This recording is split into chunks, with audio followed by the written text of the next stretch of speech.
ಕೃಷಿಕ ಬಾಂಧವರಿಗೆಲ್ಲ ನಮಸ್ಕಾರ. ಇಂದಿನ ಕೃಷಿರಂಗ ಕಾರ್ಯಕ್ರಮಕ್ಕೆ ಆದರದ ಸ್ವಾಗತ. ಇವತ್ತು ನಮ್ಮ ಜೊತೆ ಸ್ಟುಡಿಯೋದಲ್ಲಿ ಡಾಕ್ಟರ್ ಮನೋಹರ್ ಉಪಾಧ್ಯಾಯ ಇವರು ಇದ್ದಾರೆ. ವೃತ್ತಿಯಲ್ಲಿ ಪಶುವೈದ್ಯರಾಗಿ ಪ್ರಾಣಿಗಳ ನಾಡಿ ಮಿಡಿತ ಬಲ್ಲವರಾದಂತಹ ಇವರು ಗಿಡ ಮರ ಪರಿಸರ ಸಂರಕ್ಷಣೆಗಾಗಿ ಬಹಳಷ್ಟು ಶ್ರಮಿಸ್ತಾ ಇದ್ದಾರೆ. ಮಣ್ಣು ಸಂರಕ್ಷಣೆಗೆ ಅಂತ ಇವರು ಅದರ ಬಗ್ಗೆ ಬಹಳ ಕಾಳಜಿ ಹೊಂದಿರುವವರು. ಇವರು ಜೈವಿಕ ಗೊಬ್ಬರವನ್ನು ಆವಿಷ್ಕರಿಸಿ ಅಲ್ಪ ಬೆಲೆಗೆ ರೈತರಿಗೆ ಎಟಕುವ ರೀತಿಯಲ್ಲಿ ಅದನ್ನು ಪೂರೈಸ್ತಾ ಇದ್ದಾರೆ. ಮರಗಿಡಗಳು ಬಾಡಿ ಹೋಗದಂತೆ ನೀರುಣಿಸುವ ದೊಡ್ಡ ಕೈಂಕರ್ಯವನ್ನು ಇವರು ಮಾಡ್ತಾ ಇದ್ದಾರೆ. ಎಲೆಮರಿಯ ಕಾಯಿ ಆಗಿರುವಂತಹ ಇವರು ಇವತ್ತು ನಮ್ಮ ಜೊತೆ ಮಾತುಕತೆಗೆ ದೊರಕಿದ್ದಾರೆ. ನಮಸ್ತೆ ಸರ್, ಕಾರ್ಯಕ್ರಮಕ್ಕೆ ಸ್ವಾಗತ. ನಮಸ್ಕಾರ ಎಲ್ರಿಗೂ. ಸರ್, ಇವಾಗ ಸಾಮಾನ್ಯವಾಗಿ ಕೃಷಿ ಅಂತ ಹೇಳುವಾಗ ಗೊಬ್ಬರ ಅನಿವಾರ್ಯ. ಈ ಸಾಮಾನ್ಯವಾಗಿ ಗೊಬ್ಬರ ಅಂತ ಹೇಳುವಾಗ ರಾಸಾಯನಿಕ ಗೊಬ್ಬರಗಳನ್ನು ಈಗಂತೂ ಬಹಳಷ್ಟು ನಾವು ಸಾವಯವ ಅಂತ ಕೇಳ್ತಾ ಇದ್ದೀವಿ. ಈಗ ಸಾವಯವಕ್ಕೆ ಹೋಲಿಸಿದ್ರು ಅಥವಾ ರಾಸಾಯನಿಕವಾಗ್ಲಿ ಇದೆಲ್ಲವನ್ನು ನೋಡಿದಾಗ ತಾವು ಒಂದು ಜೈವಿಕ ಗೊಬ್ಬರ ಅಂತ ಏನು ಹೇಳ್ತೀರಿ, ಅದರ ಬಗ್ಗೆ ಏನು ಹೇಳ್ತೀರಿ ಸರ್? ಈ ಜೈವಿಕ ಗೊಬ್ಬರದ ಬಗ್ಗೆ ಇದಕ್ಕಿಂತ ಮೊದಲು ಒಂದು ಹಿನ್ನೆಲೆ, ಒಂದು ಕಥೆಯಾಗಿ ಹೇಳ್ತೇನೆ. ಈ ಪಶುವೈದ್ಯರಂತ ಹೇಳಿದ ಕೂಡಲೇ ನಮಗೆ ಜಾಸ್ತಿ ಒಂದು ಸಂಪರ್ಕ ಇರೋದು ದನ ಕರುಗಳು, ಎಮ್ಮೆ, ಕೋಣ. ನಾವು ಕಲಿಯೋದು ಕೂಡ ಅವುಗಳ ಬಗ್ಗೆನೇ ಜಾಸ್ತಿ. ಮತ್ತು ಕೋಳಿ, ನಾಯಿ, ಬೆಕ್ಕು, ಹಂದಿ, ಆಡು, ಕುರಿ ಎಲ್ಲ ಆಲ್ಟರ್ನೇಟ್ ಅಂದರೆ ನಂತರ. ಅಂದರೆ ದೇಶಕ್ಕೆ ಆಹಾರ ವಸ್ತುವಾಗಿ ಹಾಲು, ಹಾಲಿನ ಉತ್ಪನ್ನಗಳು ಇದು ಮುಖ್ಯ. ಮತ್ತು ಸಗಣಿ ಮೂತ್ರಗಳು ಅಂದರೆ ಫಲವತ್ತತೆಗೆ, ಮಣ್ಣಿನ ಫಲವತ್ತತೆಗೆ ಮುಖ್ಯವಾಗುವಾಗ ಹಸುಗಳ ಬಗ್ಗೆ ಅಧ್ಯಯನ ನಮ್ಮದು ಜಾಸ್ತಿ. ಯಾವುದು ನಾವು ಪಶುವೈದ್ಯಕೀಯ ಪದವಿಯಲ್ಲೂ ಕೂಡ, ಹಾಗೆ ನಮ್ಮ ವೃತ್ತಿಯಲ್ಲೂ ಕೂಡ ಅದಕ್ಕೆ ಗಮನ ಜಾಸ್ತಿ, ಅಗತ್ಯವೂ ಹೌದು. ಈ ಹಸುಗಳ ಒಂದು ದೇಹ ರಚನೆ, ಜೀರ್ಣಕ್ರಿಯೆ ಮನುಷ್ಯರಿಗಿಂತ ತುಂಬ ಬದಲು. ಹಸುವಿನ ಹೊಟ್ಟೆಯಲ್ಲಿ 4 ಕಂಪಾರ್ಟ್ಮೆಂಟ್, 4 ಕೋಣೆಗಳು. ಅಲ್ಲಿ ಎಲ್ಲ ಏನು ಹುಲ್ಲನ್ನು, ಮುಖ್ಯ ಆಹಾರ ಹುಲ್ಲು ನೋಡಿ ಹಸುವಿಗೆ. ಮತ್ತು ಹಿಂಡಿ ಬೂಸ ಎಲ್ಲ ಕೊಡ್ತಾರೆ, ಸ್ವಲ್ಪ ಕೊಡ್ತಾರೆ. ಆ ಹುಲ್ಲನ್ನು ಸಣ್ಣ ಕಣಗಳಾಗಿ ಬಾಯಲ್ಲಿ ಹಲ್ಲಿನ ಮೂಲಕ ತುಂಡು ಮಾಡಿ ಹೊಟ್ಟೆಗೆ ಕಳಿಸಿ ಪುನಃ ಮೆಲ್ಕು ಹಾಕಿ ಜೊಲ್ಲಿನ ಜೊತೆಯಲ್ಲಿ ಅದು ಮಿಶ್ರ ಆಗಿ ಹೊಟ್ಟೆಯ ಜೀರ್ಣರಸದ ಜೊತೆಯಲ್ಲಿ ಮಿಶ್ರ ಆಗಿ ಪುನಃ ಬಾಯಿಗೆ ಬರೋದು, ಮೆಲ್ಕು ಹಾಕೋದು ಅಂತಾರೆ. ಪುನಃ ಮತ್ತೆ ಒಳಗೆ ಕಳಿಸ್ತದೆ, ಹೊರಗೆ ತಳ. ಈಗ ಸಣ್ಣ ಅಂದರೆ ಒಂಥರ ಮಿಕ್ಸಿಯಲ್ಲಿ ಹಾಕಿ ಅರ್ಧಾಗೆ ಈ 4 ಕಂಪಾರ್ಟ್ಮೆಂಟಿಗೆ ನಿಧಾನಕ್ಕೆ ಒಂದರಿಂದ ಒಂದಕ್ಕೆ ಹೋಗ್ತದೆ. ಅಲ್ಲೆಲ್ಲವೂ ಆಹಾರ ಜೀರ್ಣ ಆಗಲಿಕ್ಕೆ ಮುಖ್ಯ ಕಾರಣ ಕೋಟ್ಯಾಂತರ ಜೀವಿಗಳು ಅಂದರೆ ಸೂಕ್ಷ್ಮ ಜೀವಿಗಳು. ಅದು ಬ್ಯಾಕ್ಟೀರಿಯಾ, ಫಂಗಸ್ ಅಂದರೆ ಶಿಲೀಂಧ್ರ, ಮತ್ತು ಈಸ್ಟ್ ಅಂದರೆ ಈಗ ಬೇಕರಿ ಬ್ರೆಡ್ ಮಾಡೋದು ಎಲ್ಲ ಈಸ್ಟಿನ ಒಂದು ಬುರುಗುವಿಕೆಯಿಂದ. ಮತ್ತು ಪ್ರೋಟೋಜೋವಾ ಅಂತಾರೆ, ಶುದ್ಧ ಕನ್ನಡದಲ್ಲಿ ಮುಂಜೀವಿ ಅಂತ ಹೇಳ್ತೇವೆ. ಈ 4 ಸೂಕ್ಷ್ಮ ಜೀವಿಗಳು ಹೊಟ್ಟೆಯಲ್ಲಿ ಆಹಾರವನ್ನು ಸಣ್ಣ ಕಣಗಳಾಗಿ ಒಡೆಯುವುದು. ಮತ್ತು 15 ನಿಮಿಷಕ್ಕೋ ಎಷ್ಟಕ್ಕೋ ಅವು ಸಾಯ್ತಾ ಇರ್ತವೆ, ಹುಟ್ಟುತ್ತಾ ಇರ್ತವೆ. ಅವೆಲ್ಲ ಸಿಂಗಲ್ ಸೆಲ್ ಜೀವಿಗಳು, ಅಂದರೆ ಏಕಜೀವ ಕೋಶದ ಜೀವಿಗಳು. ಆ ಕ್ರಿಮಿಗಳು ಕೂಡ ಸತ್ತ ನಂತರ ಅವೇ ಆಹಾರವಾಗಿ ದೇಹಕ್ಕೆ ಸಿಗುವುದು. ಅಂದರೆ ಅದರಲ್ಲಿ ಪ್ರೋಟೀನ್ ಅಂಶ ಇರ್ತದೆ, ವಿಟಮಿನ್ಸ್ ಇರ್ತದೆ. ಯಾವುದು ಈ ಜೀವಕೋಶಗಳು, ಸೂಕ್ಷ್ಮ ಜೀವಿಗಳ ಜೀವಕೋಶದಲ್ಲಿ ಎನ್ಸೈಮ್ಸ್ ಇರ್ತದೆ, ಅದೆಲ್ಲ ಈ ಜಾನುವಾರಿಗೆ ಸಿಗ್ತದೆ. ಆಹಾರ ಸಣ್ಣ ಕಣಗಳಾಗಿ ಒಡೆದದ್ದು ಮತ್ತು ಕರುಳಿಗೆ ಹೋಗ್ತದೆ. ಅಲ್ಲಿ ಹಾಗೆ ಏನು ಪುನಃ ಮನುಷ್ಯನ ಹೊಟ್ಟೆ ಹಾಗೆ ಒಂದು ಸಣ್ಣ ಕಂಪಾರ್ಟ್ಮೆಂಟ್, ಈ 4 ಹೊಟ್ಟೆಯ ಕಂಪಾರ್ಟ್ಮೆಂಟಲ್ಲೇ ಎಬೋಮೆಸಮ್ ಅಂತ, ಅಲ್ಲಿ ಆ್ಯಸಿಡ್ ಪ್ರೊಡ್ಯೂಸ್ ಆಗಿ ಆಹಾರ ಕಣಗಳು ಇನ್ನಷ್ಟು ವಿಭಜನೆ ಆಗಿ ದೊಡ್ಡ ಕರಳು ಸಣ್ಣ ಕರಳಲ್ಲಿ ಹೀರಿಕೊಳ್ತದೆ. ಈ ಹೊಟ್ಟೆ 4 ಕಂಪಾರ್ಟ್ಮೆಂಟಲ್ಲಿರುವ ಕ್ರಿಮಿಗಳೇ ಬೇರೆ, ಅದೇ ಕರುಳಿನಲ್ಲಿರೋ ಕ್ರಿಮಿಗಳೇ ಬೇರೆ. ಈ ಹೊಟ್ಟೆ ಕರುಳಿನಲ್ಲಿರೋ ಕ್ರಿಮಿಗಳೇ ಅಲ್ಲೇ ಹುಟ್ಟಿ ಅಲ್ಲೇ ಸಾಯ್ತದೆ, ಪುನಃ ಹುಟ್ಟುತ್ತದೆ. ಅದಕ್ಕೆ ಬೇಕಾದ ವಾತಾವರಣ ಅಲ್ಲಿದೆ. ಅವೆಲ್ಲ ಸತ್ತು ಸಣ್ಣ ಕರಳಿಗೆ ಮತ್ತು ದೊಡ್ಡ ಕರಳಿಗೆ ಬರ್ತದೆ. ಅಲ್ಲಿ ಆಹಾರ ಪೋಷಕಾಂಶಗಳನ್ನು ಕರಳಿಗೆ ಹೀರುವಂಥದ್ದು, ಕರಳಿನಲ್ಲಿ ರಕ್ತಕ್ಕೆ ಕೊಡುವ ಹಾಗೆ ಮಾಡೋದು. ನಾರನ್ನು ವಿಭಜನೆ ಮಾಡೋರು ಇದ್ದಾರೆ, ವಿಟಮಿನ್ ಉತ್ಪಾದನೆ ಮಾಡೋರು ಇದ್ದಾರೆ, ಎಲ್ಲ ಹೀರೋರು ಇದ್ದಾರೆ. ಎಲ್ಲ ಅಲ್ಲಿ ಸುಮಾರು ಬಗೆಯ ಸೂಕ್ಷ್ಮ ಜೀವಿಗಳು ಇದ್ದಾವೆ. ಅದರಲ್ಲಿ ಆ ದೊಡ್ಡ ಕರಳು ಕೊನೆಗೆ ಇದ್ದವರು ಸಗಣಿ ರೂಪದಲ್ಲಿ ಹೊರಗೆ ಬರ್ತಾರೆ. ಹೊರಗೆ ಬರುವುದು ಅಂದರೆ ಅಲ್ಲಿ ಎಕ್ಸಸ್ ಆಗಿ ಬರುವುದು, ಅಂದರೆ ಭೂಮಿ ಫಲವತ್ತತೆಗೆ ಬರುವುದು. ಅಂದರೆ ಅವರಲ್ಲಿ ಮಲ್ಟಿಪ್ಲೈ ಆಗಿರ್ತಾರೆ, ಹೊರಗಿನ ಎಕ್ಸಸ್ ಆದವರು ಹೊರಗೆ ಬರ್ತಾ ಇರ್ತಾರೆ, ಭೂಮಿಯಲ್ಲಿ ಪುನಃ ಮಲ್ಟಿಪ್ಲೈ ಆಗ್ತಾರೆ, ಪುನಃ ದ್ವಿಗುಣ ಹೊಂದುತ್ತಾ ಇರ್ತಾರೆ. ಹಾಗೆ ಈ ಹಸು ಸಾಕಣೆ ಅಂತ ಬಂದದ್ದು ಹಾಲು ಉತ್ಪಾದನೆ ಕರುವಿಗಾಗಿ. ಭೂಮಿಯ ಫಲವತ್ತತೆಗೆ ಪ್ರಕೃತಿ ಅಥವಾ ದೇವರು ಕೊಟ್ಟದ್ದು ಸಗಣಿ ಮತ್ತು ಗೋಮೂತ್ರ. ಈಗೆಲ್ಲ ರಿವರ್ಸ್ ಆಗಿದೆ. ಹಸು ಸಾಕುವುದಂದರೆ ಹಾಲಿಗೆ, ಸಗಣಿ ಮೂತ್ರ ಕೇಳೋರಿಲ್ಲ ಅನ್ನೋ ಲೆಕ್ಕದಕ್ಕೆ ಬಂದಿದೆ. ಅದು ನಮ್ಮ ವಿದೇಶಿ ಜ್ಞಾನದಿಂದ ಆ ರೀತಿಯ ಒಂದು ಬದಲಾವಣೆ ಆಗಿದೆ. ನಿಜಕ್ಕೂ ಭಾರತದ ಒಂದು ಕೃಷಿ ಭೂಮಿ ಏನು 70% ಕೃಷಿಕರಿಂದ ಅಥವಾ ಕೃಷಿಯಿಂದಲೇ ನಡೀತಾ ಇದೆ ಅಂತ ಹೇಳಬೇಕಿದ್ರೆ, ಇಷ್ಟು ವರ್ಷ ಒಂದು ಸಸೂತ್ರವಾಗಿ ಸುಮಾರಿಗೆ ನಡೆದು ಬಂದದ್ದು ಈ ಹಸುಗಳ ಒಂದು ಸಾಕಣೆಯಿಂದ. ಸೊ ಪಶು ಸಂಗೋಪನೆ ಅನ್ನೋದು ನಿಜಕ್ಕೂ ಕೃಷಿಗೆ ಪೂರಕ ಹೊರತು ಹಾಲಿಗೆ ಅದು ಸೆಕೆಂಡ್ರಿ, ಅಂದರೆ ಎರಡನೇ ಇದು ಪರ್ಯಾಯ, ಅದೊಂದು ಉತ್ಪನ್ನ, ಬೈ ಪ್ರಾಡಕ್ಟ್. ಹಾಲು ಅನ್ನೋದು ಬೈ ಪ್ರಾಡಕ್ಟ್. ಮೂಲ ಉತ್ಪಾದನೆ ಸಗಣಿ ಮತ್ತು ಮೂತ್ರ. ಇದು ಭೂಮಿಗೆ ಸೇರಿದಾಗ ಭೂಮಿಯಲ್ಲೂ ಒಂದಿಷ್ಟು ಸೂಕ್ಷ್ಮ ಜೀವಿಗಳು ಇರ್ತವೆ. ಈ ಸಗಣಿಯಲ್ಲಿ ಅಲ್ಲದೆ ಭೂಮಿಯಲ್ಲಿ ಇರ್ತವೆ. ಅವರಿಬ್ಬರುಗಳ ಒಂದು ಸಿಂಬಯೋಸಿಸ್ ಅಂತಾರೆ. ಅಂದರೆ ಒಂದು ಜೊತೆ ಆಟ, ಜೋಡಾಟದಿಂದ ಮಣ್ಣು ಫಲವತ್ತತೆ ಆಗ್ತಾ ಹೋಗ್ತದೆ. ಆದರೆ ಆ ಸೂಕ್ಷ್ಮ ಜೀವಿಗಳು ಅಲ್ಲಿ ನೆಲೆ ನಿಲ್ಲಬೇಕು, ದ್ವಿಗುಣ ಆಗಬೇಕು, ಅವರು ಸಂಸಾರ ಮಾಡಬೇಕು, ಅವರು ಖುಷಿಯಲ್ಲಿರಬೇಕು, ಅವ್ರ ಜೊತೆಯಲ್ಲಿದ್ದ ಎರೆಹುಳ ಬದುಕಬೇಕು, ಬೇರೆ ಜೀರುಂಡೆ ಬರಬೇಕು, ಮತ್ತೊಂದೇನೋ ಬರಬೇಕು, ಹೀಗೆಲ್ಲ ಹುಳ ಉಪ್ಪಟ್ಟೆಗಳು ಬರಬೇಕು. ಇದಕ್ಕೆ ಬೇಕಾದ್ದೇನು ಬೇಕು? ನೀರು ಬೇಕು. ಇಲ್ಲದಿದ್ದರೆ ಅವರ ಸಂಖ್ಯೆ ಕಡಿಮೆ ಆಗ್ತಾ ಹೋಗ್ತದೆ ಅಥವಾ ಸುಪ್ತಾವಸ್ಥೆಗೆ ಹೋಗ್ತದೆ. ಇನ್ನು ಅವರಿಗೆ ಆಹಾರ ಆಗಿ ಸಿಗಲಿಕ್ಕೆ ಎಲೆಗಳು, ಒಣ ಎಲೆಗಳು, ಕೊಳೆತದ್ದು ಬೇಕು. ಆಮೇಲೆ ಹಸಿ ಹುಲ್ಲು ನೀವು ಅಲ್ಲಿ ಕೊಚ್ಚಿ ಹಾಕಿದ್ದು ಅಲ್ಲೇ ಕೊಳೆತ ಗೊಬ್ಬರ ಆಗ್ತದೆ. ಎಲೆಗಳು, ಮುಳಿ ಹುಲ್ಲು, ಕರಡ ಹುಲ್ಲು ಏನು ಹೇಳ್ತೇವೆ, ಭಜಕರೆ ಅಂತ ನಾವು ತರಗೆಲೆ ಅಂತ ಹೇಳ್ತೇವೆ, ಇನ್ನೊಂದು ಕಡೆ ದರ್ಲೆ ಅಂತ ಹೇಳ್ತಾರೆ, ಭಜಕರೆ ಅಂತ ಏನು ಹೇಳ್ತೇವೆ, ಅವೆಲ್ಲ ಕೊಳೆತು ಭೂಮಿಗೆ ಸೇರ್ತದೆ. ಇಷ್ಟೇ ಹಸು ಇದು ಮಾತ್ರವಾ? ನಮ್ಮ ಸುತ್ತಮುತ್ತ ಇರೋ ಕೋಳಿ, ನಾಯಿ, ಹಂದಿ, ಆಡು, ಕುರಿ, ಬೆಕ್ಕು, ಇವುಗಳ ಮಲಮೂತ್ರದಲ್ಲಿರುವ ಕ್ರಿಮಿಗಳು ಕೂಡ ಭೂಮಿಯನ್ನು ಸೇರ್ತವೆ. ಮರದ ಮೇಲಿದ್ದ ಕಾಗೆ, ಪಾರಿವಾಳ, ಆ ಹಕ್ಕಿಗಳು ಏನು 100 ಜಾತಿ ಹಕ್ಕಿಗಳು, ಅದು ಭೂಮಿಯನ್ನು ಸೇರ್ತದೆ. ಹಾಗೆ ಹಸುಗಳು ಮಾತ್ರ ಭೂಮಿಯನ್ನು ಫಲವತ್ತತೆ ಮಾಡೋದಲ್ಲ, ಈ ಎಲ್ಲ ಪ್ರಾಣಿಗಳು, ಪಕ್ಷಿಗಳು ಸೇರಿ ಓತಿಕ್ಯಾತ ಅಥವಾ ಇನ್ನೊಂದು ಗಿಳಿ, ಯಾವ ಪ್ರಾಣಿ ಪಕ್ಷಿ ತಗೊಳ್ಳಿ, ಅದು ಮಲಮೂತ್ರ ಭೂಮಿಗೆ ಫಲವತ್ತತೆ ಕೊಡುವಂಥದ್ದೇ. ಕತ್ತೆಗಿರುವನ ಮಲಮೂತ್ರ. ಹಾಗೆ ಯಾವ ಪ್ರಾಣಿಯೂ ಭೂಮಿಗೆ ಭಾರ ಅಲ್ಲ, ಉಪಕಾರಿ. ಇನ್ನು ಇದಕ್ಕೂ ಹಿನ್ನೆಲೆ ವಿಷಯ ಹೋಗುವುದಿದ್ರೆ, ಸಹಜ ಕೃಷಿ ಅಲ್ಲ, ಸಹಜ ಬದುಕಿರುವುದು ಕಾಡಿನಲ್ಲಿ. ಮನುಷ್ಯ ಇಲ್ಲದೆ ಇರ್ಬೋದು, ಕಾಡು ಸಹಜವಾಗಿ ಅಲ್ಲಿ ಇರ್ತದೆ. ಅದು ನೆಲೆ ನಿಂತು ಶಾಂತ ರೀತಿಯಲ್ಲಿ ಇರ್ತದೆ. ಯಾವುದು ಗೌಜು ಗದ್ದಲ ಇಲ್ಲ.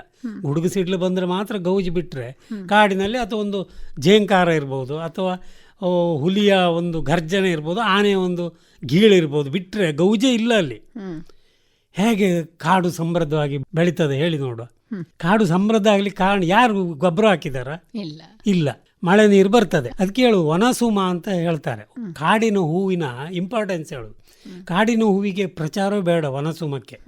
ಅದು ಕಾಯಿ ಆಗಬೇಕಂತ ಹರಕೆ ಇಲ್ಲ, ಹಣ್ಣು ಆಗಬೇಕಂತ ಹರಕೆ ಇಲ್ಲ. ಅಲ್ಲೇ ಬಿದ್ದು ಕೊಳತು ಗೊಬ್ಬರ ಆದರೂ ಅದಕ್ಕೆ ಖುಷಿ ಇದೆ. ಯಾಕೆ ಗೊತ್ತಾ?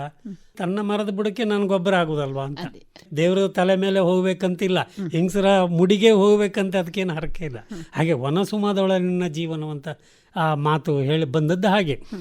ಕಾಡಿನ ಎಲ್ಲ ಉತ್ಪನ್ನಗಳು, ಎಲೆ, ಕಾಯಿ, ಏನು ಪರಾಗಸ್ಪರ್ಶ, ಮಿಡಿ, ಕೊಳತೋದ ಹಣ್ಣು, ಅರ್ಧ ತಿಂದ ಮಂಗ, ಅರ್ಧ ತಿಂದ ಹಣ್ಣು, ಎಲ್ಲವೂ ಭೂಮಿಗೆ ಗೊಬ್ಬರ ಆಗ್ತದೆ.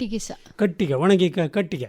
ಇಷ್ಟಾಗಿ ನಾನು ಆವಾಗ ಹೇಳಿದೆ, ಎಲ್ಲ ಪ್ರಾಣಿಗಳು, ಹುಲಿ ಇರ್ಬೋದು, ಆನೆ ಇರ್ಬೋದು, ಚಿರತೆ ಇರ್ಬೋದು, ಓತಿಕ್ಯಾತ ಇರ್ಬೋದು, ಅಥವಾ ಹಕ್ಕಿಗಳ ಮಲಮೂತ್ರಗಳು ಎಲ್ಲ ಸೇರಿ ಮಣ್ಣು ಫಲವತ್ತತೆ ಆಗ್ತಾ ಹೋಗ್ತು. ಹಾಗೆ ಕಾಡು ಸಮೃದ್ಧ ಆಗ್ತಾ ಹೋಗುದು. ಇದು ನಮಗೆ ಬೇಸಿಕ್ ನಾಲೆಜ್. ನಾವು ಅದನ್ನೇ ತದ್ರೂಪಿಯಾಗಿ ನಾಡಿಗೆ ತಂದರೆ ಬೇಕಾದಷ್ಟಾಯಿತು. ಯಾವ NPK ಬೇಡ, ಯಾವುದು ಬೇಡ.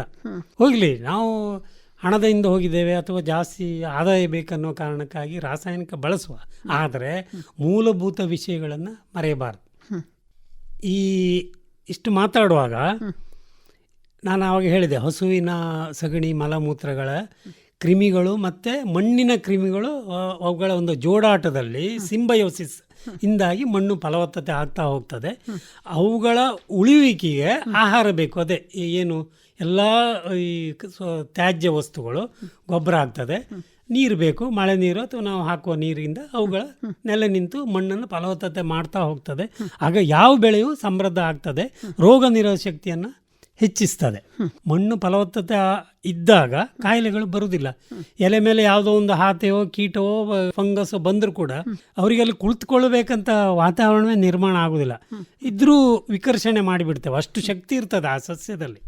ಅಪರೂಪಕ್ಕೊಮ್ಮೆ ಕಾಯಿಲೆ ಬರುವ ವೈವಿಧ್ಯ, ಪ್ರಪಂಚ ವೈವಿಧ್ಯ ಎನ್ನುವಾಗ ಎಲ್ಲವೂ ಬೇಕಲ್ಲ. ಸಣ್ಣ ಮಟ್ಟ ಕಾಯಿಲೆ ಬಂದರೂ ಅವು ಸುಧಾರಿಸ್ಕೊಳ್ತವೆ.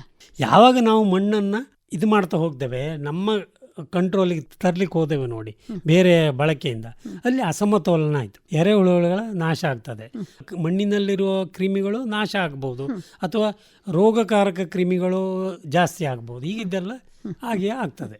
ಹಾಗಾಗಿ ನಾವು ಒಂದು ಸಹಜ ಕೃಷಿಗೆ ಬೇಕಾದ ಪೂರಕ ವಸ್ತುಗಳನ್ನು ಕೊಡಬೇಕು, ಇಲ್ಲವೇ ಸಹಜ ಕೃಷಿಗೆ ಬೇಕಾದ ವಾತಾವರಣವನ್ನು ಕಲ್ಪಿಸಬೇಕು. ಹಾಗೆ ನಾವು ಸಾಮಾನ್ಯವಾಗಿ ರಾಸಾಯನಿಕ ಗೊಬ್ಬರಗಳನ್ನು ಹಾಕಿದಾಗ ಒಮ್ಮೆಗೆ ಹೌದು ಗಿಡಗಳು ಮೇಲೆದ್ದು ಬರ್ತವೆ. ಹೌದು. ಇದಕ್ಕೆ ಕಾರಣ ಏನು? ಕಾರಣ ಏನಂದರೆ, ಈಗ ನೋಡಿ, ಈ ಒಮ್ಮೆಗೆ ಒಬ್ಬ ಕಾಯಿಲೆ ಬಂದ ಅವನು ಆಸ್ಪತ್ರೆ ಸೇರಿಸಿದಾಗ ಡ್ರಿಪ್ ಕೊಡೋದು, ಇಂಜೆಕ್ಷನ್ ಕೊಡೋದು, ವಿಟಮಿನ್ ಇಂಜೆಕ್ಷನು, ನೋವಿನ ಇಂಜೆಕ್ಷನ್ ಕೊಟ್ಟಾಗ ಚೇತರಿಕೆ ಬೇಕು. ಅದು ಯಾವಾಗ? ಕಾಯಿಲೆ ಇದ್ದಾಗ. ಅದನ್ನು ನಿರಂತರ ನೀವು 365 ದಿವಸ ತಗೊಳ್ಲಿಕ್ಕಾಗ್ತದಾ? ಇಲ್ಲ. ಅಂದರೆ ಈ ಕಾಯಿಲೆ ಬಿದ್ದಾಗ ಕೊಡುವ ಚಿಕಿತ್ಸೆಯನ್ನೇ ಅನ್ನೋದೇ ಈ ಕ್ವಿಕ್ ಮನಿ ಕಾನ್ಸೆಪ್ಟ್. ಅಂದರೆ ಅಲ್ಲಿ ಭೂಮಿಗೆ ಸೇರದೆ ಸೀದಾ ಬೇರಿನ ಮೂಲಕ ಮೇಲೆ ಹೋಗುವಂಥದ್ದು. ನಾವು ಏನು ಕೊಟ್ಟರು ಕೂಡ ಮಣ್ಣಿಗೆ ಸೇರಿ ಮಣ್ಣಿನ ಕ್ರಿಮಿಗಳು, ಅಲ್ಲಿರುವ ಜೈವಿಕ ಕ್ರಿಯೆಗಳು, ಎನ್ಸೈಮ್ಸ್ ಅಂತ ಹೇಳ್ತೇವೆ, ಕಿಣ್ವಗಳು ಅಥವಾ ಹಾರ್ಮೋನುಗಳು ಏನು ಬೇರಿನ ಸುತ್ತಮುತ್ತ ವಾತಾವರಣ ಇದೆ, ಅವರು ಅದನ್ನು ಮಾಡಬೇಕಾದ್ದು. ಈಗ ಈ ಉದಾಹರಣೆಗೆ ನೀವು ಕಿರಾತ್ ಕಡ್ಡಿ ಅಥವಾ ಬೇವು ಅಥವಾ ಇನ್ನೊಂದೇನೋ ಸೇವನೆ ಮಾಡಿ ಜ್ವರ ಕಡಿಮೆ ಮಾಡ್ಕೊಳ್ಳೋದು ಬೇರೆ, ಸೀದಾ ಪ್ಯಾರಾಸಿಟಮಾಲ್ ತಿಂದು ಜ್ವರವನ್ನು ಅದುಮಿ ಹಿಡಿಯುವುದು ಬೇರೆ. ಈಗ ಈ ಸಹಜ ಗೊಬ್ಬರಗಳೆಲ್ಲ ಹಾಗೆ, ನೀವು ಏನು ಈ ಆಯುರ್ವೇದಿಕ್ ಅಥವಾ ಗಿಡಮೂಲಿಕೆಗಳನ್ನು ಸೇವನೆ ಮಾಡಿ ಇದಕ್ಕೆ ದೇಹವನ್ನು ರೋಗ ನಿರೋಧಕ ಶಕ್ತಿ ಉದ್ದೀಪನ ಮಾಡಿ ವೈರಸ್ಸು ಬ್ಯಾಕ್ಟೀರಿಯಾವನ್ನು ಓಡಿಸೋದು ಬೇರೆ, ಸೀದಾ ಪ್ಯಾರಾಸಿಟಮಾಲ್ ತಿಂದು ಜ್ವರವನ್ನು ಅದುಮುದು ಬಿಟ್ಟರೆ ಜ್ವರವನ್ನು ಗುಣ ಮಾಡೋದಲ್ಲ ಅದು ಆ ರೀತಿ. ಅಂದರೆ ಕ್ವಿಕ್ ರಿಲೀಫಿಗೆ ಪ್ಯಾರಾಸಿಟಮಾಲ್ ತಗೊಳ್ಳಿ, ಅಗತ್ಯ ಇದೆ. ಸಂಜೆ ಮದುವೆ ಫಂಕ್ಷನ್ ಇದೆ, ಹೋಗಲೇಬೇಕು, ಜ್ವರ ಕಮ್ಮಿ ಆಗಬೇಕು, ಇದರೆಲ್ಲ ಕೇಳ್ತಾರೆ. ಅಥವಾ ನಾಳೆ ಕೆಲಸಕ್ಕೆ ಹೋಗಲೇಬೇಕು, ಹಾರ ಹಿಡ್ಕೊಂಡು ತೋಟಕ್ಕೆ ಹೋಗಲೇಬೇಕು, ಒಂದು ದಿವಸಕ್ಕೆ ತಗೊಳ್ಳಿ, ತೊಂದರೆ ಇಲ್ಲ. ಅದೇ ಅಭ್ಯಾಸ ಆಗಬಾರ್ದು. ರೋಗ ನಿರೋಧಕ ಶಕ್ತಿಯನ್ನೇ ನೀವು ಇದು ಮಾಡಿದರೆ ಯಾವ ರೋಗ ಇಲ್ಲ. ಆವಾಗ ಆ ಕಾನ್ಸೆಪ್ಟಿನಲ್ಲಿ ಸಹಜ ಬೇಸಾಯ ಅಥವಾ ಸಹಜ ಕೃಷಿ, ಈ ಜೈವಿಕ ಗೊಬ್ಬರಗಳೆಲ್ಲ ಬಂದದ್ದು ಆ ಹಿನ್ನೆಲೆಯಲ್ಲಿ. ಕ್ವಿಕ್ ರಿಲೀಫಿಗೆ ತೊಂದರೆ ಇಲ್ಲ. ಈಗ ನಿಮಗೆ ಎಷ್ಟೋ ಒಂದು ಕೆಲವು ಟನ್ ಬೇಕಿತ್ತು, ನಿಮಗೆ ಇನ್ನೂ ಎಷ್ಟೋ ಟನ್ ಇದೆ, ನಿಮಗೆ ಆ ರೀತಿ ಒಂದು ಬೇಕಿದ್ದರೆ ಆ ರೀತಿ ಒಂದು ಸಾಕಣೆ ಅಥವಾ ಕೃಷಿ ಅನಿವಾರ್ಯ ಆದರೆ ಬಳಸ್ಕೊಳ್ಳಿ. ಆದರೆ ನೆಲವನ್ನು ಹಾಳು ಮಾಡೋ ಅಧಿಕಾರ ನಮಗಿಲ್ಲ. ಅಂದರೆ ಜೈವಿಕ ಗೊಬ್ಬರ ಜೊತೆಯಲ್ಲೇ ಬೇರೆ ಎಲ್ಲ ಟಾನಿಕ್ ಕೊಟ್ಟ ಹಾಗೆ ಜಿಂಕು, ಬೋರಾನು, ಬೇರೆ ಏನೆಲ್ಲ ಕೊಟ್ಟುಕೊಂಡು ಬೆಳೆಯೋರು ಇದ್ದಾರೆ. ಆದರೆ ಅವರು ಭೂಮಿಯನ್ನು ಹಾಳು ಮಾಡೋದಿಲ್ಲ. ಬರೇ ನೀವು ರಾಸಾಯನಿಕ ಕೊಟ್ಟಾಗ ಭೂಮಿ ಬರಡಾಗ್ತದೆ. ಯಾಕಂದ್ರೆ ಅಲ್ಲಿ ಜೀವಿಗಳೇ ಇಲ್ಲಲ್ಲ, ಎರೆಹುಳು ಇಲ್ಲಲ್ಲ. ಸೂಕ್ಷ್ಮಾಣು ಜೀವಿಗಳು ಬೇಕು, ಎರೆಹುಳುಗಳು ಬೇಕು, ಅವ್ರಿಗೆ ಬೇಕಾದ ವಾತಾವರಣವನ್ನು ಕಲ್ಪಿಸಬೇಕು. ಈಗ ಸಾಮಾನ್ಯವಾಗಿ ಇಂತಹ ಒಂದು ಪರಿಸ್ಥಿತಿಗೆ, ಈಗ ನೀವು ಹೇಳಿದಂತಹ ಎರೆಹುಳು, ಸೂಕ್ಷ್ಮಾಣು ಜೀವಿಗಳಿಗಿರುವಂತಹ ನಾವೊಂದು ಸಮಾಜ ಅಂತ ಹೇಳ್ಬೋದು. ಅದಕ್ಕೆ ಯಾವ ರೀತಿಯಾದಂತಹ ಪೂರಕವಾದಂತಹ ವಾತಾವರಣವನ್ನು ಕಲ್ಪಿಸಲಿಕ್ಕೆ ಯಾವ ರೀತಿಯಾದಂತಹ ಅಂಶಗಳನ್ನು ನಾವು ಗಮನಿಸಬಹುದು? ಮುಖ್ಯವಾಗಿ ಈ ಏನು ಜಾನುವಾರು ಸಗಣಿ ಏನಿದೆ ಅದು ಒಳ್ಳೆ ಗೊಬ್ಬರ. ಅದರಲ್ಲಿ ತುಂಬ ಥರದ, ಈಗ ನಾವು ಏನು ಹೊಸ ಭಾಷೆಯಲ್ಲಿ ಹೇಳ್ತೇವೆ, ಸ್ಯೂಡೋಮೋನಾಸು, ಟ್ರೈಕೋಡರ್ಮಾ, ಬೇರೆ ಏನೆಲ್ಲ ಬ್ಯಾಸಿಲಸ್, ಸಬ್ಟಿಲಸ್, ಏನೇನೋ ಬ್ಯಾಕ್ಟೀರಿಯಾ, ಫಂಗಸ್ಸು ಅಥವಾ ಈಸ್ಟಿನ ಒಂದು ಜೀವಾಣುಗಳನ್ನು ಗೊಬ್ಬರ ರೂಪದಲ್ಲಿ ಬಳಸ್ತೇವೆ. ಅದೆಲ್ಲ ಹೆಚ್ಚಾಗಿ ಸಗಣಿಯಲ್ಲಿದೆ. ವ್ಯಾಮ್ ಅಂತ ಹೇಳ್ತಾರೆ, ಮೈಕೋರೈಸ ಅಂತ. ಇದೆಲ್ಲವೂ ಸಗಣಿಯಿಂದಾಗಿ ಉತ್ಪತ್ತಿಯಾಗುವ ಅಥವಾ ಸಗಣಿಯಲ್ಲಿ ಇರುವ ಸೂಕ್ಷ್ಮಾಣುಗಳು. ಅವುಗಳನ್ನು ಭೂಮಿಗೆ ತಾಗಿದಾಗ ಅವೆಲ್ಲ ಚೇತರಿಕೆ ಪಡ್ತವೆ. ಯಾಕಂದರೆ ಅಲ್ಲೊಂದು ರೀತಿಯ ಅನುಕೂಲದ ವಾತಾವರಣ, ಬದುಕಲಿಕ್ಕೆ ಅದಕ್ಕೆ ಸರಿಯಾಗಿ ಬೇರೆ ಬೇರೆ ಎಲೆಗಳು, ಎಲ್ಲ ಕಾಂಡಗಳು, ಕೊಳೆತದ್ದು ಎಲ್ಲ ಸಿಕ್ಕಿದಾಗ ಎಲ್ಲ ರೀತಿಯ ಮಿನರಲ್ಸು ಸಿಗ್ತದೆ. ಯಾಕಂದರೆ ಅಂಥ ಮಿನರಲ್ಸ್ ಅಂದರೆ ಖನಿಜಗಳು, ಲವಣಗಳು ಸಿಕ್ಕೇ ಅವು ಬೆಳೆದದ್ದು. ಅವು ಒಣಗಿ ಅಲ್ಲೇ ಹಸಿಯೋ ಒಣಗಿಯೋ ಬುಡಕ್ಕೆ ಬಿದ್ದಾಗ ಕೊಳೆತ ನಂತರ ಅದೇ ಖನಿಜ ಲವಣಗಳು ಸಿಗ್ತದೆ. ಅದು 1% ಎಲ್ಲ ವ್ಯತ್ಯಾಸ ಆಗ್ಬೋದು. ಸಸ್ಯಗಳು ಅಷ್ಟೆಲ್ಲ ತಲೆಬಿಸಿ ಮಾಡುವುದಿಲ್ಲ, ಇವತ್ತಲ್ಲದೆ ನಾಳೆ ಸಿಗ್ತದೆ ಅಂತ ಅವಕ್ಕೆ ಗ್ಯಾರಂಟಿ ಇರ್ತದೆ. ಇದು ಕೃಷಿ ಜೊತೆಯಲ್ಲಿ ಪಶು ಸಂಗೋಪನೆ ಇದ್ದಾಗ ಯಾವುದನ್ನು ನಾವು ತಲೆಬಿಸಿ ಮಾಡಬೇಕಾದ ಆಚರಣೆ ಇಲ್ಲ. ಹಸು ಸಾಕದೇ ಇದ್ದಾಗ ಫಲವತ್ತಾದ ಭೂಮಿ ಬೇಕಂದ್ರೆ ನಾವು ಪರ್ಯಾಯ ಎರೆಹುಳ ಗೊಬ್ಬರವನ್ನು ಮಾಡಬೇಕಾಗ್ತದೆ. ಮುಖ್ಯವಾಗಿ ಎರೆಹುಳ ಗೊಬ್ಬರ ಅಥವಾ ಕಾಂಪೋಸ್ಟ್ ಮಾಡಬೇಕಾಗ್ತದೆ. ಇನ್ನೂ ಸುಲಭದಲ್ಲಿ ಕಾಂಪೋಸ್ಟ್ ಅಂದರೆ ಏನೆಲ್ಲ ಸೊಪ್ಪು ಎಲೆ ಹುಲ್ಲು ಇರ್ತದೆ ಅದನ್ನು ಕೊಳೆಸಿ ಸಗಣಿ ಮೂತ್ರ ಎಲ್ಲ ಬಳಸಿ ಕಾಂಪೋಸ್ಟ್ ಮಾಡಿ ಭೂಮಿಗೆ ಹಾಕ್ಬೋದು. ಅವಾಗ ಅಷ್ಟೇ ಸೂಕ್ಷ್ಮ ಜೀವಿಗಳು ಭೂಮಿಗಳಿಗೆ ಸೇರ್ತವೆ. ಎರೆಹುಳ ತೊಟ್ಟಿಗಳನ್ನು ಮಾಡಿ ಎರೆಹುಳಗಳನ್ನು ಸಾಕಿ ಎರೆಹುಳ ಗೊಬ್ಬರ ಅದೇನು ಮಾಡ್ತದೆ, ಈ ಎಲ್ಲ ವಸ್ತುಗಳನ್ನು ಎರೆಹುಳ ತುಂದು ಅದು ಮಲ ಆಗಿ ಹೊರಗಡೆ ಹಾಕುವಂಥದ್ದು. ಅದು ತುಂಬ ಫಲವತ್ತಾದ ಮಣ್ಣು. ಅದರಲ್ಲಿ ಎಲ್ಲ ರೀತಿಯ ಸೂಕ್ಷ್ಮ ಜೀವಿಗಳು ಮಾತ್ರ ಅಲ್ಲದೆ ಖನಿಜಗಳು ಲವಣಗಳು ವಿಪರೀತ ಸಿಗ್ತದೆ. ಯಾಕಂದರೆ ಎಂಥ ಎಲೆಯನ್ನು ಕರಗಿಸಿ ಜೀರ್ಣ ಮಾಡಿ ಕೊಳೆಸಿ ಆಚೆ ಹಾಕಿ ಕೊಡ್ತದೆ. ಅದಕ್ಕೆ ಬೇಕಾಗಿ ನಾವು ಬೇರೆ ಹಿಂಡಿಗಳನ್ನು ಬಳಸ್ಕೊಂಡು ಹರಳು ಹಿಂಡಿ ಇರ್ಬೋದು, ಬೇವಿನ ಹಿಂಡಿ ಇರ್ಬೋದು, ಬೇರೆ ಬೇರೆ ಹಿಂಡಿ, ನೆಲಗಡಲೆ ಹಿಂಡಿ ಇರ್ಬೋದು, ಕೊಬ್ಬರಿ ಹಿಂಡಿ ಇರ್ಬೋದು, ಏನು ನಮಗೆ ಸುಲಭದಲ್ಲಿ ಕಡಿಮೆ ಕ್ರಯದಲ್ಲಿ ಸಿಗ್ತದೆ ಅದನ್ನೆಲ್ಲ ಬೆರೆಸಿ ಒಳ್ಳೆ ಗೊಬ್ಬರಗಳನ್ನು ಆಗಿ ಮಾಡ್ಕೊಳ್ಬೋದು. ಇನ್ನು ಜೀವಾಮೃತ ಅಂತ ನಾವು ಕೇಳಿದ್ದೇವೆ. ಈ ಸಗಣಿ ಮತ್ತು ಮಜ್ಜಿಗೆ, ಬೆಲ್ಲ, ಕಡಲೆ ಹಿಟ್ಟು ಅಥವಾ ದವಸ ಧಾನ್ಯಗಳ ಹಿಟ್ಟನ್ನು ಬಳಸಿ ಜೀವಾಮೃತ ಅಂದರೆ ಅದೊಂದು ಹೆಪ್ಪಿನ ಥರ. ಅದರಲ್ಲಿ ಆ ಒಂದು ವಾತಾವರಣದಲ್ಲಿ ಈ ಸೂಕ್ಷ್ಮ ಜೀವಿಗಳು, ಸಗಣಿಯಲ್ಲಿರೋ ಸೂಕ್ಷ್ಮಗಳು ವಿಪರೀತ ಬೆಳೀತಾ ಹೋಗಿ ಅದನ್ನು ನಾವು ದ್ರಾವಣ ಟಾನಿಕ್ ಆಗಿ ಗಿಡ ಮರಗಳ ಬುಡಕ್ಕೆ ಕೊಟ್ಟಾಗ ಅವು ಕೂಡ ನಮಗೆ ಗೊಬ್ಬರ ಆಗಿ ದ್ರವ ರೂಪದ ಗೊಬ್ಬರ ಆಗಿ ಸಿಗ್ತದೆ. ಇದೇ ಜೀವಾಮೃತಕ್ಕೆ ಒಂದಿಷ್ಟು ಹಿಂಡಿ, ಈಗ ಖಾದ್ಯ ಯೋಗ್ಯ ಹಿಂಡಿಗಳು, ಎಣ್ಣೆಗಳ ಹಿಂಡಿಗಳು ಅಥವಾ ಖಾದ್ಯ ಯೋಗ್ಯ ಅಲ್ಲದ ಎಣ್ಣೆ ಹಿಂಡಿ. ಉದಾಹರಣೆ ಖಾದ್ಯ ಯೋಗ್ಯ ಎಣ್ಣೆ ಹಿಂಡಿ ಅಂದರೆ ಕೊಬ್ಬರಿ ಹಿಂಡಿ, ನೆಲಗಡಲೆ ಹಿಂಡಿ, ಎಳ್ಳು ಹಿಂಡಿ ಮತ್ತು ಈ ಇದು ಹತ್ತಿ ಹಿಂಡಿ, ಇವುಗಳನ್ನು ಜೀವಾಮೃತಕ್ಕೆ ಬಳಸಿದಾಗ ಮತ್ತು ಬೇವಿನ ಹಿಂಡಿ, ಹರಳು ಹಿಂಡಿಯನ್ನು ಇದೇ ಜೀವಾಮೃತಕ್ಕೆ ಬಳಸಿ ಭೂಮಿಗೆ ಹಾಕಿದಾಗ ಭೂಮಿಯು ಭಾಳಷ್ಟು ಫಲವತ್ತ ಆಗ್ತದೆ. ಯಾಕಂದರೆ ಒಂದೊಂದು ಹಿಂಡಿಯಲ್ಲಿ ಒಂದೊಂದು ರೀತಿಯ ಖನಿಜಗಳು ಲವಣಗಳು ಇರ್ತದೆ. ಅದೆಲ್ಲ ಸೂಕ್ಷ್ಮ ಜೀವಿಗಳ ಮೂಲಕ ಸುಲಭವಾಗಿ ಹೀರ್ಲಿಕ್ಕೆ ಸಿಗ್ತದೆ. ಈ ಸೂಕ್ಷ್ಮ ಜೀವಿಗಳು ಅಲ್ಲಿ ಅವರು ಸಮೃದ್ಧವಾಗಿ ಬೆಳೆಯುವುದಲ್ಲದೆ ಮಣ್ಣಲ್ಲಿರುವ ಎಲ್ಲ ಪೋಷಕಾಂಶಗಳನ್ನು ಮೇಲೆ ಕಳಿಸಿಕೊಡ್ಲಿಕ್ಕೆ ಅವರು ಬಹಳ ಒಂದು ಸೂಕ್ತ ವಾತಾವರಣ ಮತ್ತು ಬೇರಿನ ಒಂದು ಸಮೃದ್ಧ ಬೆಳವಣಿಗೆ ಎಲ್ಲ ರೀತಿಯಲ್ಲಿ ಹೆಲ್ಪ್ ಮಾಡ್ತವೆ. ಈಗ ಉದಾಹರಣೆ ಬೇಕರಿ ಈಸ್ಟ್ ಅಂತ ಹೇಳ್ತೇವೆ. ಈಗ ಹುಳಿ ಬರಿಸಲಿಕ್ಕೆ ಈಗ ನೋಡಿ ಹಾಲನ್ನು ಮೊಸರು ಮಾಡ್ತೇವೆ, ಲ್ಯಾಕ್ಟೋಬ್ಯಾಸಿಲಸ್ ಅಂತ ಹೇಳ್ತೇವೆ. ಅದು ಕೂಡ ಭೂಮಿಗೆ ಭಾಳ ಫಲವತ್ತಾದ ಒಂದು ಕ್ರಿಮಿ. ಆಮೇಲೆ ಬೇಕರಿ ಈಸ್ಟ್, ಸ್ಯಾಕ್ರೋಮೈಸಿಸ್ ಸೆರ್ವೇಸಿ ಅಂತ ಹೇಳ್ತೇವೆ.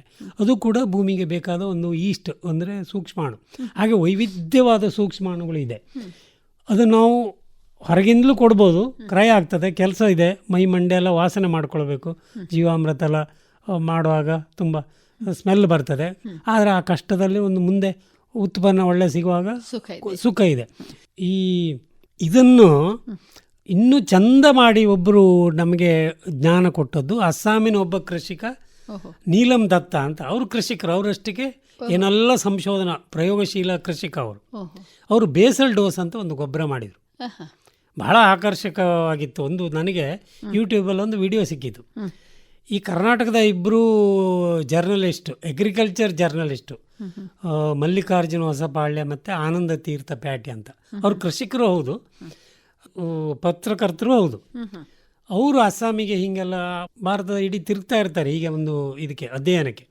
ಇವರು ನೀಲಂ ದತ್ತವನ್ನು ಸಂಪರ್ಕಿಸಿ ಅವರಲ್ಲಿ ವಿಶೇಷವಾದ ಆ ಬೆಳೆಯನ್ನು ಕಂಡರು. ಬೇರೆ ಬೇರೆ ಬೆಳೆಯಲ್ಲಿ ವಿಶೇಷವಾದ ಬೆಳೆಯನ್ನು ಕಂಡರು. ಅವರು ಮೊದಲು ನೀಲಂ ದತ್ತ ಅವರು ಪಕ್ಕ ಬಾಯಿ ಬಿಡಲಿಲ್ಲ ಏನು ಅದರ ಹಿನ್ನೆಲೆ ಅಂತ. ಇವರು ಮತ್ತು ಹಠ ಹಿಡಿದು ಅಲ್ಲೇ ಒಂದು 2-3 ದಿವಸ ಇದ್ದು ಅವರಿಂದೆಲ್ಲ ಮಾಹಿತಿಯನ್ನು ಕಲೆ ಹಾಕಿ ಆ ಬೇಸಲ್ ಡೋಸ್ ಎಂಬ ಗೊಬ್ಬರವನ್ನು ಇವರು ಕರ್ನಾಟಕಕ್ಕೆ ಪರಿಚಯಿಸಿ ಇವರೇ ಹೊಲದಲ್ಲಿ ಬೇರೆ ಬೇರೆ ಈ ಬೆಳೆಯಲ್ಲಿ ಅದರ ಅಧ್ಯಯನ ಮಾಡಿ ಬೇಸಲ್ ಡೋಸ್ ಹಾಕಿದ ಬೆಳೆಯ ಇದು ಉತ್ಪನ್ನ ಹೇಗೆ ಅದನ್ನು ವಿಡಿಯೋ ಮಾಡಿ ಯೂಟ್ಯೂಬಿಗೆ ಹಾಕಿದರು. ಅದು ನನ್ನನ್ನು ಭಾಳ ಸೆಳೆಯಿತು. ಅಂದರೆ ಒಂದು ನೆಲದ ಫಲವತ್ತತೆ ಹೀಗೆ ಒಂದು ಅದ್ಭುತ ಮಾಡ್ಬೋದಲ್ಲ ಹೇಳಿ.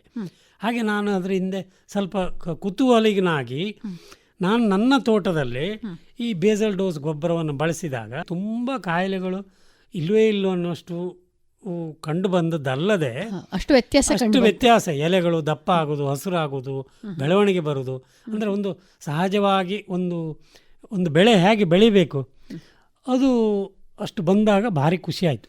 ಹಾಗೆ ನನಗೆ ಮಾಡಿಕೊಂಡಾಗ ನಾನು ಬೇಸಲ್ ಡೋಸ್ ಸ್ವಲ್ಪ ಹೆಚ್ಚಿಗೆ ಮಾಡಿ ಅದಕ್ಕೆ ಒಂದು ಸ್ವಲ್ಪ ಪ್ರಚಾರ ಕೊಟ್ಟೆ. ಕೆಲವು ಕೃಷಿಕರಿಗೆಲ್ಲ ಅದು ಕೈಗೆ ಸಿಕ್ಕಿತು. ಹಾಗೆ ಅವರಲ್ಲಿ ಅಡಿಕೆ, ಬೇರೆ ಬೇರೆ ವೈವಿಧ್ಯ ತರಕಾರಿ, ಆಮೇಲೆ ಹೂ ಬೆಳೆಗಳ ಒಂದು ಇದು ಕೊಕ್ಕೋ ಇರ್ಬೋದು, ಭತ್ತ ಇರ್ಬೋದು, ಎಲ್ಲೆಲ್ಲೂ ಅದ್ಭುತ ಪರಿಣಾಮಗಳನ್ನು ಕಂಡಿದೆ. ಯಾವುದು ಬೇಸಲ್ ಡೋಸಲ್ಲಿ. ಅದು ಸಿಂಪಲ್ ಆಗಿ ಒಂದೇ ವಾಕ್ಯದಲ್ಲಿ ಹೇಳುವುದಿದ್ರೆ ಈ ಬೇಸಲ್ ಡೋಸ್ ಗೊಬ್ಬರವನ್ನು ಯಾರು ಮಾಡ್ಕೊಳ್ಬೋದು. ನಾನು ಈಗ ಅದರ ಸೂತ್ರ ಕೂಡ ಹೇಳಿಕೊಡ್ತೇನೆ. ಅದು ಹಾಕಿದಾಗ ಬೆಂಡೆ ನೀವು ಬೆಳೆ ಎಲ್ಲಿ ನೋಡಿದ್ರು ಒಂದು ಹಳದಿಯಲ್ಲೇ ರೋಗ ಬರುವುದಂತ ಇದೆ. ಎಲ್ಲೋ ಮೊಸಾಯಿಕ್ ಡೋಸ್ ಅದು ಬಂದರೆ ಆ ಬೆಳೆ ಹೋಯ್ತು, ಮತ್ತೆ ಏನು ನಾವು ಮಾಡೋದು ಬೇಡ, ಅಂದರೆ ಮುಂದುವರಿಸೋದೇ ಬೇಡ, ಹಾಗೆ ಬಿಡುವುದು ಅಥವಾ ತೆಗೆದು ಬಿಡಬೇಕು. ಈ ಬೇಸಲ್ ಡೋಸ್ ಗೊಬ್ಬರ ಹಾಕಿದಾಗ 100ಕ್ಕೆ 100 ಆ ಎಲ್ಲೋ ಮೊಸಾಯಿಕ್ ಡಿಸೀಸ್, ಹಳದಿಯಲ್ಲೇ ರೋಗ ಬರುವುದೇ ಇಲ್ಲ. ಅಥವಾ ಅಡಿಕೆಯಲ್ಲಿ ನಾನು ಗಮನಿಸಿದ್ದು ಅಥವಾ ರೈತರು ಹೇಳಿದ್ದಂತ ಹೇಳ್ಬೋದು, ಈ ಎಲೆ ಚುಕ್ಕಿ ರೋಗ ಏನಿದೆ ಅಥವಾ ಹಳದಿ ಎಲೆ ರೋಗ ಇದೆ, ಆ ಬಂದ ತೋಟಗಳು ಪುನಃ ಹಸಿರಿಗೆ ಮುಖ ಮಾಡಿ ಉತ್ಪನ್ನ ಕಡೆಗೆ ಗಮನ ಹರಿಸಿದೆ. ಇದೆಲ್ಲ ಅಂದರೆ ಅಷ್ಟು ಇದೆ ಪರಿಣಾಮ. ಅಂದರೆ ನೀವು ಮಣ್ಣನ್ನು ಗೌರವಿಸಿ ಆಟೋಮೆಟಿಕಲಿ ಅವರು ನಮ್ಮನ್ನು ಗೌರವಿಸ್ತಾರೆ. ಇದರ ಸೂತ್ರ ಅಂತ ಹೇಳಿದ್ರಲ್ಲ. ಇದು ಭಾಳ ಅಂದರೆ ಎರೆಹುಳ ಗೊಬ್ಬರ ಮುಖ್ಯ ಬೇಕು. 95% ಅಥವಾ 100% ಅಂತ ಇಟ್ಕೊಳ್ಳಿ. ಫಾರ್ಮಲ್ ಈಗ 100 kg ಮಾಡೋದಿದ್ರೆ ಎರೆಹುಳ ಗೊಬ್ಬರ ಒಂದು 95ರಿಂದ 100 kg. ಅಥವಾ ಒಳ್ಳೆ ಕಳಿತ ಕಾಂಪೋಸ್ಟ್ ಗೊಬ್ಬರ, ಅಂದರೆ ನಿಮಗೆ ಮಿಕ್ಸ್ ಮಾಡಲಿಕ್ಕೆ ಸುಲಭ ಆಗಬೇಕು. ಒಳ್ಳೆ ಕಳಿತ ಕಾಂಪೋಸ್ಟ್ ಗೊಬ್ಬರ ಒಂದು 95ರಿಂದ 100 kg. ಅಲ್ಲಿ ಕೂಡ ಎರೆಹುಳದಿಂದಲೇ ಅದು ಎನ್ರಿಚ್ ಆಗಿರ್ತದೆ, ಸಮೃದ್ಧ ಆಗಿರ್ತದೆ. ಮತ್ತು 1 kg ಹರಳಿಂಡಿ, 1 kg ಬೇವಿನ ಹಿಂಡಿ, ಹರಳಿಂಡಿ 1 kg, ಬೇವಿನ ಹಿಂಡಿ 1 kg, ಮತ್ತು 1 kg ಬೂದಿ, ಒಲೆ ಬೂದಿ, ಸೌದೆ ಒಲೆ ಬೂದಿ. ಎಲ್ಲೂ ಬೂದಿ ಎಲ್ಲ ಈಗೆಲ್ಲ ಗ್ಯಾಸ್ ಒಲೆ, ಆದರೆ ಈ ಸೌದೆ ಒಲೆಯಿಂದಲೇ ಮಾಡುವ ಹೋಟ್ಲ್ಗಳ ಇದ್ದಾವೆ, ಅಲ್ಲಿಂದ ತರ್ಬೋದು. ಬಿಸಿನೀರು ಕಾಯಿಸುವ ಒಲೆ ಇದರಲ್ಲೂ ಇರ್ತದೆ. ಎಲ್ಲೂ ಅಲ್ಲೇ ನೀವೊಂದು ಪದೇ ತರಲಿಕ್ಕೆ ಆಗದಿದ್ರೆ ಒಂದು ಮೂಟೆಯಲ್ಲಿ ತಂದಿಟ್ಟರೆ ಒಂದು ಕೆಲವು ವರ್ಷ ಬರ್ತದೆ. ಹಾಳಾಗುವ ವಸ್ತು ಅಲ್ಲ ಬೂದಿ. ಮತ್ತು ಬೋನ್ ಮೀಲ್ ಅಂತ ಇದು ರೆಡಿಮೇಡ್ ಸಿಗ್ತದೆ. ಬೋನ್ ಮೀಲ್ ಅಂದರೆ ಈ ಕಸಾಯಿಖಾನೆಯಲ್ಲಿ ಉಪ ಉತ್ಪನ್ನಗಳು. ಬೋನ್ ಮೀಲಿಗಾಗಿ ಯಾರು ಜಾನುವಾರುಗಳನ್ನು ವಧೆ ಮಾಡೋದಿಲ್ಲ. ವಧೆ ಮಾಡಿದ ಜಾಗದಿಂದ ವಸ್ತುಗಳನ್ನೆಲ್ಲ ಕೊಂಡೋಗಿ ಅದನ್ನು ಹುಡಿ ಮಾಡ್ತಾರೆ. ಬೋನ್ ಮೀಲ್ ಅಂತ ಹೇಳ್ತಾರೆ. ಅದು ಸಾಧಾರಣ ಗೊಬ್ಬರ ಮಾರೋ ಅಂಗಡಿಯಲ್ಲೆಲ್ಲ ಸಿಗ್ತದೆ. ಈ ಎಲ್ಲ ಐಟಮ್ಗಳು ಗೊಬ್ಬರದ ಅಂಗಡಿಯೆಲ್ಲ ಸಿಗ್ತದೆ. ಮತ್ತು ಟ್ರೈಕೋಡರ್ಮ ಅಂತ ಒಂದು ಸೂಕ್ಷ್ಮ ಜೀವಿಗಳು ಈ ಎರೆಹುಳದಲ್ಲೇ ಸಿಕ್ಕಾಪಟ್ಟೆ ಇರ್ತದೆ. ಆದರೆ ಈ ಶಿಲೀಂಧ್ರಗಳ ಕಾಯಿಲೆಗಳನ್ನು ತಡಿಲಿಕ್ಕೆ ಮತ್ತು ತುಂಬ ಸೂಕ್ಷ್ಮ ಈ ಟ್ರೈಕೋಡರ್ಮಗಳು ಜಾಸ್ತಿ ಆದ ಹಾಗೆ ಪೋಷಕಾಂಶಗಳನ್ನೆಲ್ಲ ಬೇಗ ಮೇಲೆ ಸಸ್ಯಕ್ಕೆ ಒದಗಿಸಿಕೊಡ್ತದೆ. ಹಾಗೆ ಬೇರೆ ಬೇರೆಯನ್ನು ಸ್ಯೂಡೋಮೊನಾಸ್ ಅನ್ನೋ ಇದನ್ನು ಸಿಂಪಲ್ಲಾಗಿ ನಾವು ಪ್ರಾರಂಭ ಮಾಡಿದ್ದು ಟ್ರೈಕೋಡರ್ಮ. ಇದಕ್ಕೊಂದು ಬೋರಾನ್ ಹಾಕ್ಲಿಕ್ಕಿದೆ. ಈ 100 kgಗೆ 100 ಗ್ರಾಮ್ ಹಾಕಬೇಕು. ಹೀಗೆ 6-7 ಐಟಮ್ಗಳನ್ನು ಒಟ್ಟಿಗೆ ಸೇರಿಸಿ ಬೆರೆಸೋದು ಕೈಯಲ್ಲೇ ಹ್ಯಾಂಡ್ ಮಿಕ್ಸಿಂಗೆ ಬೆರೆಸಿ ಒಂದು ವಾರ 10 ದಿನ ಇಡಬೇಕು. ಯಾಕಂದರೆ ಆ ಟ್ರೈಕೋಡರ್ಮ ಅನ್ನೋದು ಎರೆಹುಳ ಮತ್ತು ಈ ಒಟ್ಟು ಏನು ಸಂಪರ್ಕಕ್ಕೆ ಬರ್ತದೆ ಬೂದಿ, ಬೋರಾನುಗಳು ಇದು ಫಲವತ್ತತೆಗೆ, ಕಾಯಿ ಕಚ್ಚಲಿಕ್ಕೆ ಎಲ್ಲ ತುಂಬ ಬೇರೆ ಬೇರೆ ಅದರದ್ದು ಉದ್ದೇಶ ಇದೆ. ಈ 100 kgಗೆ 100 ಗ್ರಾಮ್ ಹಾಕಬೇಕು. ಬೇರೆ ಇದಲ್ಲದೆ ಯಾವುದು ಹಿಂಡಿಗಳೆಲ್ಲ 1 kg, ಬೂದಿ, ಬೋನ್ ಮೀಲ್ 1 kg, ಟ್ರೈಕೋಡರ್ಮ ಕೂಡ 1 kg. ಆದರೆ ಈ ಬೋರಾನ್ ಮಾತ್ರ 0.1%, ಅಂದರೆ 0.1%, 100 ಗ್ರಾಮ್ 100 kg ಗೊಬ್ಬರಕ್ಕೆ ಬೇಕು. ಇದನ್ನು ಬೆರೆಸಿ 7ರಿಂದ 10 ದಿನ ಇಟ್ಟರೆ ಆ ಗೊಬ್ಬರ ಪಕ್ವ ಆಗುವುದಂತಾರೆ. ಅಂದರೆ ರೆಡಿ ಟು ಯೂಸ್ ಅಂತಾರೆ.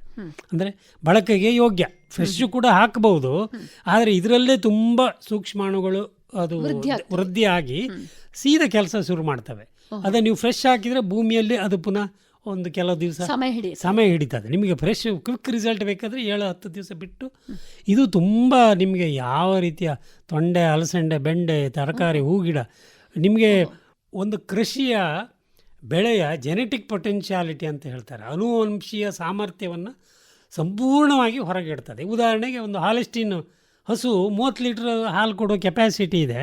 ನಿಮ್ಮ ಸಾಕಣೆ ಹಿಂಡಿ ಹುಲ್ಲಿನ ಸಾಮರ್ಥ್ಯದಿಂದ ಅದಕ್ಕೆ 30 ಲೀಟ್ರು ಸಿಕ್ಕಿತಂತ ಇಟ್ಕೊಳ್ಳಿ, ನಿಮಗೊಂದು ಖುಷಿ ಆಗೋದಿಲ್ವಾ? ಅಥವಾ ಆ ಹಸು ಸಾಕಿದ ಒಂದು ಸಂತೃಪ್ತಿ ಇದೆ. ಹಾಗೆ ಈ ಒಂದು ಬೆಳೆಗೆ ಇಷ್ಟೇ, ಈಗ ಒಂದು ತೆಂಗಿನ ಮರ 300-400 ಕಾಯಿ ಕೊಡಬೇಕಂತ ಕೆಪ್ಯಾಸಿಟಿ ಇದೆ. ಅಷ್ಟು ಕಾಯಿ ಸಿಕ್ಕಿದ ಒಂದು ನಿಮ್ಗೆ ಅನುಭವ ಸಿಗ್ತದೆ. ಅಡಿಕೆ ಹಾಗೆ ಎಲ್ಲ ಯಾವ ಬೆಳೆ ತಗೊಳ್ಳಿ, ಭತ್ತ ಈಗ ಎಕರೆಗೆ 22 ಕ್ವಿಂಟಲ್ ಬರುವ ಬದಲಿಗೆ 28-30 ಕ್ವಿಂಟಲ್ ಬರ್ತದೆ. ಅಂದರೆ ಇದೆಲ್ಲ ಮಾಡಿದ ಕೃಷಿಕರೇ ಹೇಳಿದ್ದು. ಹಾಗೆ ಹುಚ್ಚಿಡಿಸ್ತದೆ. ಅಂದರೆ ನಿಮಗೆ ಇನ್ನಷ್ಟು ಕೃಷಿ ಭೂಮಿ ತೆಗೆದುಕೊಳ್ಳೋಣ, ಅದೊಂದು ಹಣಕ್ಕಾಗಿ ಅಲ್ಲ, ಆ ಮಣ್ಣಿನ ಒಂದು ಸಂಪರ್ಕ, ಸೂಕ್ಷ್ಮ ಜೀವಿಗಳ ಸಂಪರ್ಕದಿಂದಾಗಿ ಇನ್ನಷ್ಟು ಕೃಷಿ ಮಾಡುವಂಥ ಪ್ರೇರೇಪಣೆ ಕೊಡ್ತದೆ. ಸರ್, ಇದಕ್ಕಿರುವ ಒಂದು ತಗಲುವ ವೆಚ್ಚ ಸಾಮಾನ್ಯ ಎಷ್ಟು ಬರ್ಬೋದು? ಈ ಬೇಸಲ್ ಡೋಸ್ ಗೊಬ್ಬರ ನೀವಾಗೆ ಮಾಡಿಕೊಂಡ್ರೆ, ಕಾಂಪೋಸ್ಟ್ ನೀವು ಮಾಡಿದ್ರಿ, ಎರೆಹುಳ ಗೊಬ್ಬರ ನೀವೇ ಮಾಡಿಕೊಂಡ್ರೆ ನಿಮಗೊಂದು 15 ರೂಪಾಯಿ ಒಳಗೆ ಬರ್ಬೋದು. ನೀವು ಎರೆಹುಳ ಗೊಬ್ಬರ ಎಲ್ಲ ಹೊರಗಡೆಯಿಂದ ಕೆಜಿಗೆ 12 ರೂಪಾಯಿ 10 ರೂಪಾಯಿ ಸಾಗಣೆ ವೆಚ್ಚ ಎಲ್ಲ ಸೇರಿ ಆಗುವಾಗ ಗೊಬ್ಬರ ಕೆಜಿ ಒಂದು 20 ರೂಪಾಯಿವರೆಗೂ ಬರ್ತದೆ. ಆದರೆ ಸ್ವಂತ ಮಾಡಿಕೊಂಡಷ್ಟು ಖುಷಿ ಜಾಸ್ತಿ. ಇಲ್ಲ ಅಂದರೆ ಹೊರಗಡೆ ಎಲ್ಲ ಸಿಗ್ತದೆ, ಈಗ ತುಂಬ ಜನ ಮಾಡ್ತಾರೆ. ಆದರೆ ಎಲ್ಲಿ ಹಸು ಸಾಕಣೆ ಇದೆ, ಸ್ಲರ್ರಿ ಸಿಗ್ತದೆ, ಅವ್ರು ಯಾರು ಇದರಿಂದ ಅಷ್ಟು ಹೋಗಬೇಕಾದಿಲ್ಲ.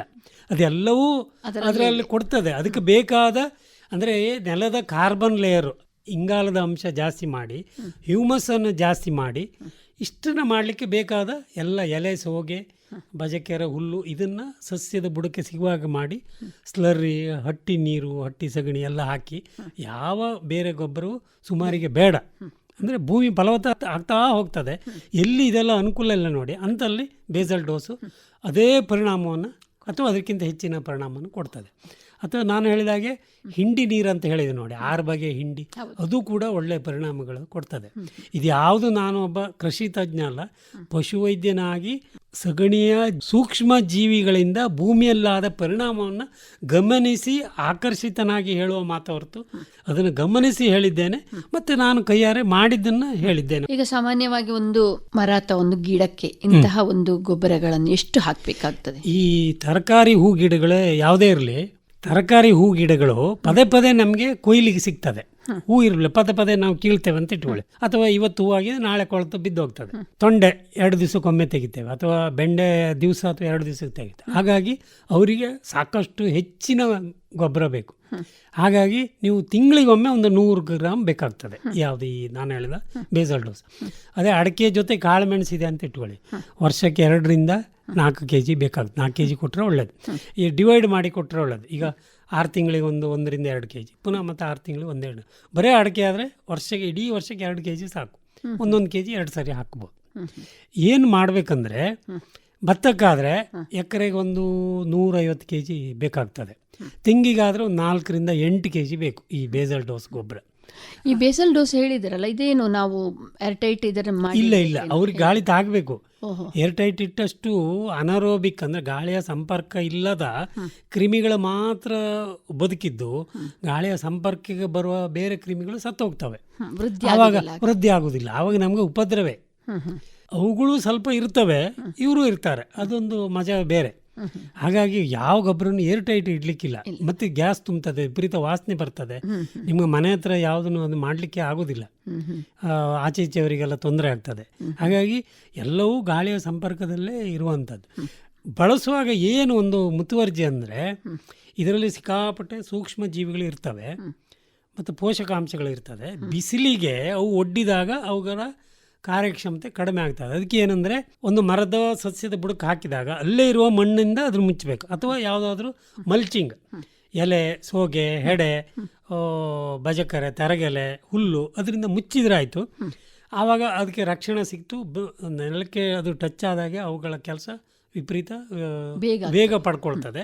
ಮತ್ತು ಈ ಮಲ್ಚಿಂಗ್ ಏನು ಮುಚ್ಚಿಗೆ ಇದೆ ಅದು ಕೊಳೆತು ಹ್ಯೂಮಸನ್ನು ಜಾಸ್ತಿ ಮಾಡ್ತದೆ, ನೆಲದ ಇಂಗಾಲವನ್ನು ಜಾಸ್ತಿ ಮಾಡ್ತದೆ. ಆಗ ಮಣ್ಣು ಇನ್ನಷ್ಟು ಫಲವತ್ತತೆ ಆಗ್ತಾ ಹೋಗ್ತದೆ. ಹಾಗಾಗಿ ಮುಚ್ಚಿಗೆ ಬೇಕು. ಮತ್ತು ಮರದ ಸುತ್ತಲೂ ಹಾಕಬೇಕಂತಿಲ್ಲ 360. ಈಗ ಅಡಿಕೆ ತೆಂಗಿಗೆಲ್ಲ ಬೇರಿಗೆ ತಾಗಿ ಹಾಕಿದರೂ ಸಾಕು. ನೀವು ಬೀಜ ಹಾಕುವಾಗಲೂ, ತರಕಾರಿ ಬೀಜ ಹಾಕುವಾಗಲೂ ಈ ಗೊಬ್ಬರ ಹಾಕ್ಬೋದು. ಬೇರಿಗೂ ತಾಗಬಹುದು, ಕಾಂಡಕ್ಕೂ ತಾಗಬಹುದು. ಇದು ಯಾವುದೇ ಸುಡುವ ಗೊಬ್ಬರ ಅಲ್ಲ, ಹೀಟ್ ಆಗ್ತದೆ ಅಂತ ಹೇಳ್ತಾರಲ್ಲ, ಆ ಥರ ಗೊಬ್ಬರ ಅಲ್ಲ. ಅಂದರೆ ತುಂಬ ಸ್ನೇಹಿ, ಮನುಷ್ಯ ಸ್ನೇಹಿ, ಇದು ಗಿಡ ಸ್ನೇಹಿ ಗೊಬ್ಬರ. ಇದು ಕೈಯಲ್ಲಿ ಆರಾಮ್ ಮುಟ್ಬೋದು. ಚೂರು ವಾಸನೆ ಬಂದರೆ ಸೋಪ್ ಹಾಕಿ ತೊಳೆದು ಏನಾದ್ರು ಎಣ್ಣೆ ಹಚ್ಕೊಳ್ಳಿ. ಹಾಗಾಗಿ ವಾಸನೆ ಬಂತಂತ ಈ ಥರದ ದೂರ ಮಾಡೋದು ಬೇಡ, ಹತ್ತಿರ ಮಾಡ್ಕೊಳ್ಬೇಕು. ಸರ್, ಜೈವಿಕ ಗೊಬ್ಬರದ ಬಗ್ಗೆ ಅದರ ಸಂಪೂರ್ಣವಾದ ಮಾಹಿತಿಗಳನ್ನು ಇದುವರೆಗೆ ನಮ್ಗೆ ಕೊಟ್ಟರೆ, ಯಾರಿಗಾದರೂ ಕರೆ ಮಾಡಬೇಕು ಅಂತ ಇದ್ದಲ್ಲಿ ತಮ್ಮ ಸಂಪರ್ಕ ಸಂಖ್ಯೆಯನ್ನು ಹೇಳ್ಬೋದು? 934 334 5603 934 334 5603. ತಮ್ಮ ಮಾತುಗಳಲ್ಲಿ ತಾನು ಕೃಷಿ ತಜ್ಞ ಅಲ್ಲ ಅಂತ ಹೇಳ್ತಾ ಬಹಳಷ್ಟು ಕೃಷಿಯ ಬಗ್ಗೆ ಮಾಹಿತಿಗಳನ್ನು ಕೊಟ್ಟವರು ಡಾಕ್ಟರ್ ಮನೋಹರ್ ಉಪಾಧ್ಯಾಯವರು. ಮಣ್ಣಿನ ಫಲವತ್ತತೆಗೆ ಒತ್ತು ಕೊಟ್ಟು ಅವರು ಜೈವಿಕ ಗೊಬ್ಬರಗಳ ಬಗ್ಗೆ ಬಹಳಷ್ಟು ಮಾಹಿತಿಗಳನ್ನು ನಮ್ಮ ಜೊತೆ ಹಂಚಿಕೊಂಡ್ರು. ಮಣ್ಣಿನ ಜೊತೆ ಅವರೊಂದು ಗೆಳೆತನ ಬೆಳೆಸಿದ್ದು ಅಂತಲೇ ಹೇಳ್ಬೋದು. ಮಣ್ಣಿನ ಜೊತೆ ಕೃಷಿಕರಾಗಿಯೇ ಅವರು ಇದ್ದಾರೆ. ಹಾಗಾಗಿ ಅವರ ಅನುಭವಗಳು ನಮಗೂ ಪ್ರೇರಣೆ, ಇದರಲ್ಲಿ ಕೇಳುವಂಥ ಎಲ್ಲ ಕೃಷಿ ಬಾಂಧವರಿಗೂ ಸಹ ಪ್ರೇರಣೆ ಅಂತ ಹೇಳುವುದರಲ್ಲಿ ಎರಡು ಮಾತಿಲ್ಲ. ಸರ್, ಇದುವರೆಗೆ ಇಲ್ಲಿ ಬಂದು ನಮ್ಮ ಜೊತೆ, ನಮ್ಮ ರೈತ ಬಾಂಧವರ ಜೊತೆ ಬಹಳಷ್ಟು ತಮ್ಮ ಅನುಭವದ ಮಾತುಗಳನ್ನು ನಮಗೆ ಹಂಚಿಕೊಂಡ್ರಿ. ತಮಗೆ ಧನ್ಯವಾದಗಳು ಸರ್. ನಾವು ಮೆಟ್ಟಿದ ನೆಲ ಅಲ್ಲ, ನಾವು ಮುಟ್ಟುವ ನೆಲದ ಬಗ್ಗೆ ಮಾತಾಡಲಿಕ್ಕೆ ಈ ಸಮಯ ಕೊಟ್ಟದಕ್ಕಾಗಿ ಕೇಳುಗರಿಗೂ ನಿಮಗೂ ಎಲ್ರಿಗೂ ಧನ್ಯವಾದಗಳು. ನಮಸ್ಕಾರ. ಈ ಕಾರ್ಯಕ್ರಮದ ನಿರ್ದೇಶನ PV ಪ್ರಶಾಂತ್ ಕುಮಾರ್.